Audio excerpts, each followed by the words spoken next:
Back workout करून ना जाम मजा आली आज बघा. काय म्हणता मित्रांनो, नाईट शिफ्ट झाली, ओव्हर वगैरे दिली आणि आलो बाहेर. भूक खूप लागली होती. निखिलला मस्तपैकी इडलीची पार्टी दिली. बसमध्ये बसलो आणि निघालो रूमकडे. निखिल म्हणतो मागे बसले कसं एकदम रिलॅक्स फील असतं, म्हणून निखिलचं ऐकून मागे आलोत.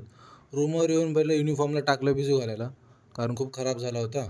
मस्तपैकी स्वतः फ्रेश झालो. जिमला जायचं होतं, अंगात थकवा होता, पण काय करणार, केळी वगैरे खाल्लं आणि निघालो जिमला. जय बजरंगबली की म्हणलं.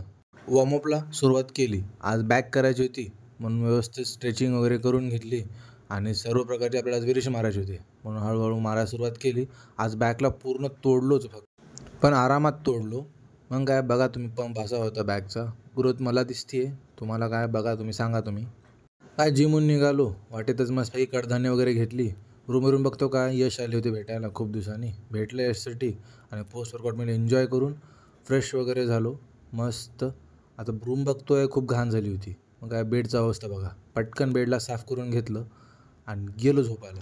व्यवस्थित झोप झाली आणि आज काय गडबडही नाही, कारण नाईट नाही आहे आपली, आज ऑफ आहे आपला. मध्ये बघतो काय निखिलची वेगळी धमाल चालू होती. केळीची अवस्था करून टाकली निखिलनी. तेवढ्यात आठवलं की सकाळी युनिफॉर्म भिजवला होता, म्हणून ते घेतलं धुवायला पटकन. धुतला व्यवस्थित, तोपर्यंत जेवणही बनवून झालं होतं. काय लगेच जेवणही वगैरे केलं. जेवण वगैरे झालं होतं व्यवस्थित, तर बाहेर 2-3 राऊंड मारले. निखिलला बघा गाडी ढकलता ढकलता येणार गेली मागच्या साईडला. एवढं हसू आलं होतं ना, जाम हसलो. चला भेटतो उद्या तुम्हाला, बाय.